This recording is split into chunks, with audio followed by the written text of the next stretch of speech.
रेणुका सिंह सरोज जी।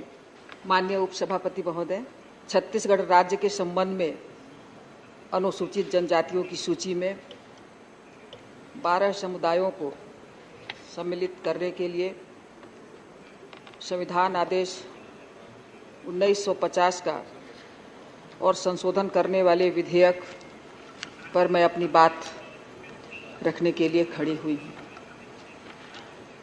मैं स्वयं छत्तीसगढ़ से आती हूँ। छत्तीसगढ़ में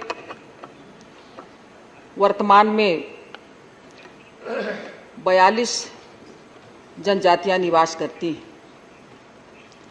आज का यह दिन छत्तीसगढ़ के जनजाति समुदाय के लिए और केवल छत्तीसगढ़ के जनजाति समुदाय के लिए ही नहीं, देश में रहने वाली 700 से भी अधिक जनजाति समुदाय के लिए बहुत ऐतिहासिक दिन है, स्वर्णिम दिन है। जनजातियों की सूची में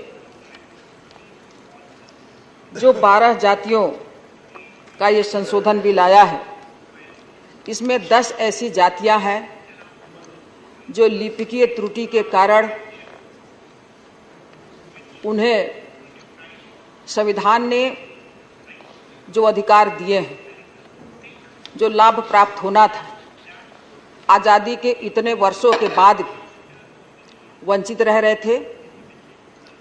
इसमें नगेशिया एक ऐसी जाति है जिनके नाम के आगे किसान लिख दिया गया था। किसान होने के कारण उन्हें सुविधा नहीं मिल पा रही थी। और सबसे पीड़ादायक बात इसमें मैं पंडो जाति के लिए कहूँगी कि पंडो जनजाति विशेष पिछड़ी जनजाति में आते हैं, जिन्हें छत्तीसगढ़ में राष्ट्रपति का दत्तक पुत्र कहा जाता है। माननीय उपसभापति महोदय, मैं आपको आपके माध्यम से सदन को एक जानकारी देना चाहती हूँ कि देश की आज़ादी के बाद जब प्रथम लोकसभा चुनाव हुआ, देश के प्रथम राष्ट्रपति नियुक्त हुए। देश के प्रथम राष्ट्रपति स्वर्गीय राजेंद्र प्रसाद जी हमारे छत्तीसगढ़ के एक पंडो ग्राम, जिसमें पंडो जनजाति समुदाय के लोग निवास करते थे, उस गांव में गए और केवल गए ही नहीं बल्कि 24 घंटे उन्होंने उस समुदाय के साथ बिताया। उनके दिनचर्या, उनकी समस्याओं को समझा और उनके समाधान करने की कोशिश की। और आते समय उन्हें एक मुनगा का हर परिवार को एक मुनगा का पौधा भी दिए। ऐसे पंडो जाति के लोग आज़ादी के 75 वर्ष बाद भी जनजाति की सूची में शामिल नहीं होते थे। छत्तीसगढ़ आदिवासी बहुल राज्य है। जनजातियों को त्रिस्तरीय पंचायती राज में चुनाव लड़ने का अधिकार प्राप्त है, लेकिन बहुत दुर्भाग्य था कि वे पंच का, सरपंच का, बीडीसी, डीडीसी का चुनाव नहीं लड़ पाते थे। आज मैं माननीय प्रधानमंत्री जी के प्रति आभार प्रकट करती हूँ उन 12 जनजातियों की ओर से कि आज माननीय प्रधानमंत्री जी के मार्गदर्शन से आदरणीय हमारे वरिष्ठ मंत्री अर्जुन मुंडा जी को मैं धन्यवाद देती हूँ कि उनके अथक मेहनत से इन 4 वर्षों में, और वे पिछले 40 वर्षों से इसके लिए प्रयासरत कर रहे थे। जब भी पार्लियामेंट प्रारंभ होता था तो वे आपस में चंदा करते थे और चंदा करके यहाँ वो एक सप्ताह 15 दिन तक इस बात का इंतजार करते रहते थे कि इस बार के सत्र में हमारा बिल आएगा। नहीं आता था, निराश होकर लौट जाते थे। आज उनके लिए बहुत खुशी का दिन है। मुझे इस बात को भी कहना है कि आज यहाँ विपक्ष पूरी तरीके से गायब है। छत्तीसगढ़ के कोटे से 2 राज्यसभा आते हैं और उन दोनों राज्यसभा सदस्यों को इसका समर्थन करना चाहिए था। इसके पक्ष में उन्हें अपनी बात को रखनी चाहिए थी। जब ये सदन के बाहर जाते हैं तो वहाँ पर चिल्लाते हैं, कहते हैं कि केंद्र सरकार हमें मदद नहीं कर रही है।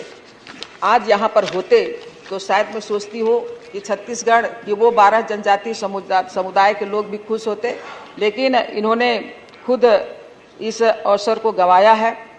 छत्तीसगढ़ राज्य के लिए कहूँगी कि छत्तीसगढ़ जब हम मध्य प्रदेश में शामिल थे तो वहाँ के जनजातियों को जो सुविधाएं मिलनी चाहिए थी, जो रोजगार के अवसर प्राप्त होने चाहिए थे, जो विकास मिलना चाहिए था, नहीं हो पाता था।